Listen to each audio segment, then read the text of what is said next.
नमस्कार दोस्तों, स्वागत है आपका मेरे इस YouTube चैनल पर।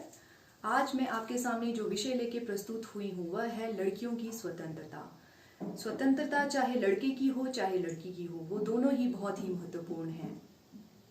अगर स्वतंत्रता को हम सामान्य अर्थों में बताना चाहें तो स्वतंत्रता का अर्थ है कुछ भी करने की आज़ादी। लेकिन प्रैक्टिकली ये संभव नहीं है। थ्योरेटिकली तो आप ये कह सकते हैं, क्योंकि आपकी जो स्वतंत्रता है वो दूसरे लोगों के कॉन्टेक्स्ट में ही कही जा सकती है। इसलिए आप कुछ भी करने के लिए आज़ाद नहीं है, क्योंकि आपका जो बिहेवियर है वो कहीं ना कहीं दूसरे लोगों को भी अफेक्ट करता है। आगे स्वतंत्रता जो है वो दो आयाम में आती है। एक स्वतंत्रता जो आपको उपलब्ध है या जो आपको अवेलेबल है, और एक ऐसी स्वतंत्रता जो आपके सपनों में कहीं रह जाती है, या जो आपकी फैंटेसीज हैं जो आप पूरी करना चाहते थे लेकिन पूरी नहीं हो पाई।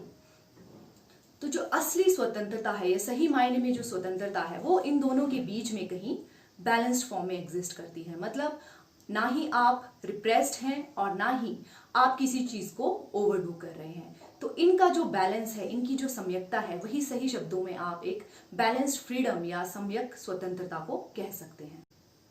आगे हम बात करेंगे कि लड़का और लड़की जो है उसकी स्वतंत्रता में भेद क्यों है। सबसे पहले जो भेद एग्जिस्ट करता है, जैसा हमें नेचर ने बनाया है उसकी वजह से है। लड़कियों की बायोलॉजी अलग है, उनकी साइकोलॉजी डिफरेंट है लड़कों से।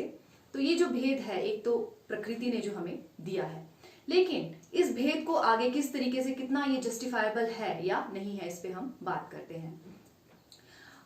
फॉर एग्जाम्पल ये डिपेंड करता है सभी सिचुएशंस के ऊपर। जैसे कि कोई लड़की रात को अगर देर रात बाहर निकलना चाहती है, तो आजकल के दौर में जहाँ पे सिचुएशंस फेवरेबल नहीं है, तो उसका निकलना कहीं ना कहीं जायज नहीं है उसकी सेफ्टी के लिए। अगर तो सिचुएशन सेफ है, अगर आप कहीं ऐसे देश में रह रहे हैं जहाँ पे सिक्योरिटी जो है बहुत अच्छी है, तो उससे कोई फर्क नहीं पड़ता, फिर लड़की कभी भी दिन रात बाहर निकल सकती है। लेकिन अगर सेफ सिचुएशंस नहीं है तो ये भेद कहीं ना कहीं जस्टिफाइबल है। लेकिन आप इस भेद को डिस्क्रिमिनेशन का कारण नहीं बना सकते हैं।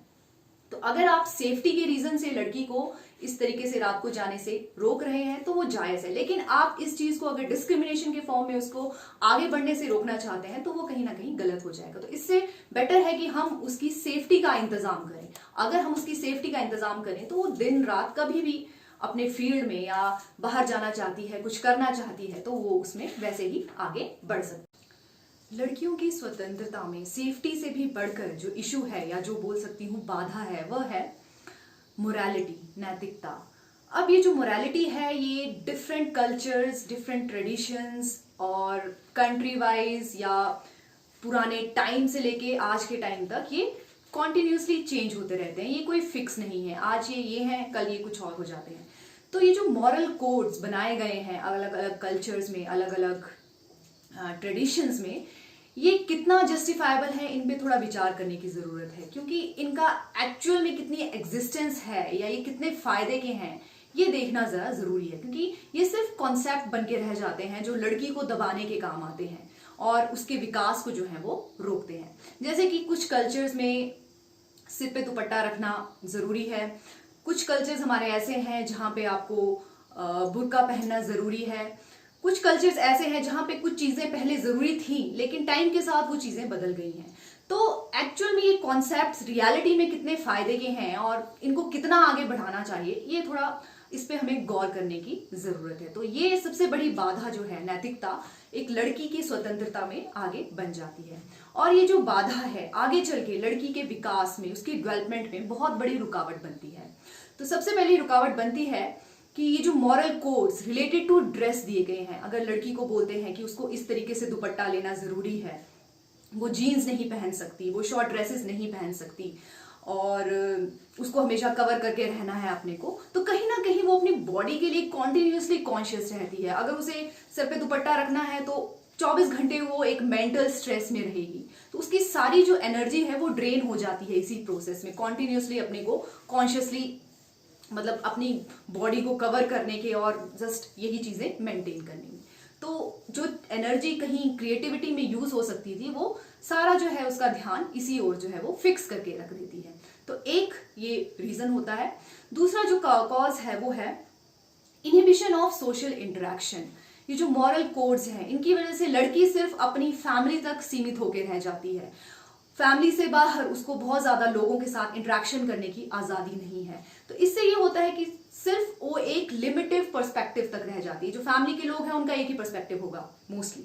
तो बाहर इतनी बड़ी दुनिया है, इतने डिफरेंट टाइप के लोग हैं जिनका अलग अलग पर्सपेक्टिव है, जिनका मेंटल मेकअप अलग अलग है। तो बाहर की दुनिया से जब मिलेगी नहीं, जब लोगों को जानेगी नहीं, तो उसकी सोच जो है वो बहुत ही लिमिटेड होगी, बहुत ही सीमित दायरे में होगी।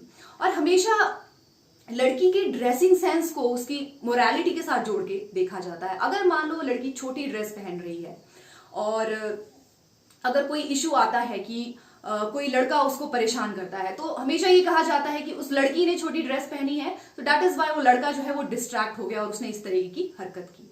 लड़की को पूर्ण अधिकार है कि वो किसी भी तरह की ड्रेस पहने। इवन लड़के को भी पूरा अधिकार है कि वो कुछ भी पहन सकता है। तो किसी के कुछ पहनने से अगर आप डिस्ट्रैक्ट हो रहे हो तो दैट इज कि वो प्रॉब्लम जो है वो आपकी है, वो उस लड़की की नहीं है। तो आपको डिस्ट्रैक्शन अगर आप में आ रहा है तो कहीं ना कहीं आपको खुद को इंट्रोस्पेक्ट करने की जरूरत है कि आप क्यों डिस्ट्रैक्ट हो रहे हैं, आपको किस चीज की आवश्यकता है, या आपके बिहेवियर में क्या चीज है जो कहीं ना कहीं गलत है। अब हम बात करते हैं इस पूरे जो भी हमने आज डिस्कशन किया उसके सॉल्यूशंस क्या हो सकते हैं। तो सबसे पहले जो सॉल्यूशन है वो है बैलेंस्ड व्यू पॉइंट। मतलब आपने एक्सट्रीम्स को फॉलो नहीं करना है, ना ही आपने मॉरलिस्ट बनना है, ना ही आपने एंटी मॉरलिस्ट बनना है। तो दोनों एक्सट्रीम्स बोथ फॉर गर्ल्स और उनके गार्डियंस या उनके हस्बैंड या जो भी सोसाइटी में उनके आसपास हैं। तो आपने कोई भी चीज, कोई भी फुलिश चीज सिर्फ इसलिए नहीं करनी है कि आपने मोरालिटी को सपोर्ट करना है, या आपने कोई भी रबिश चीज सिर्फ इसलिए नहीं करनी है कि आपने मोरालिटी को आप अपोज करना चाहते हैं। तो सिंपल चीजों को देखें, समझें, अपना विवेक इस्तेमाल करें, अपना दिमाग इस्तेमाल करें कि आपके लिए कौन सी चीज जरूरी है और कौन सी चीज जो है वो जरूरी नहीं है। फिर जाके आप अपना जो है वो चॉइस आगे रखें। आपकी चॉइस जो है वो किसी दूसरे से इन्फ्लुएंस नहीं होनी चाहिए। तो जो सही मायने में उस सिचुएशन की डिमांड है, जो एक्चुअल में चीजें जरूरी हैं, उसे ध्यान में रखते हुए आप अपना डिसीजन लें। नेक्स्ट आती है कि आप अपने को थोड़ा सा अपडेट रखें, मतलब नए लोगों से मिलें, नए कल्चर्स के बारे में जानें, डिफरेंट लोगों के पर्सपेक्टिव्स के बारे में जानें। क्योंकि दुनिया सिर्फ आप, आपकी फैमिली या आपकी उस छोटी सी सोसाइटी में सीमित नहीं है।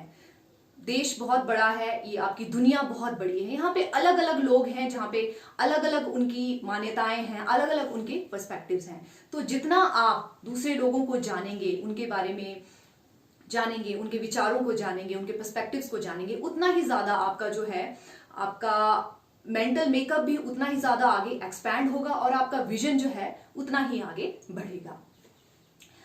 और अंत में मैं यही कहना चाहूंगी कि ध्यान को अपने जीवन में सम्मिलित करें। जो मेडिटेशन है आपके व्यक्तित्व को निखारती है, आपको एक शांत और बैलेंस सिचुएशन में हमेशा रखती है। तो meditation is magic, so just give it a try and you will see the difference. Thank you very much.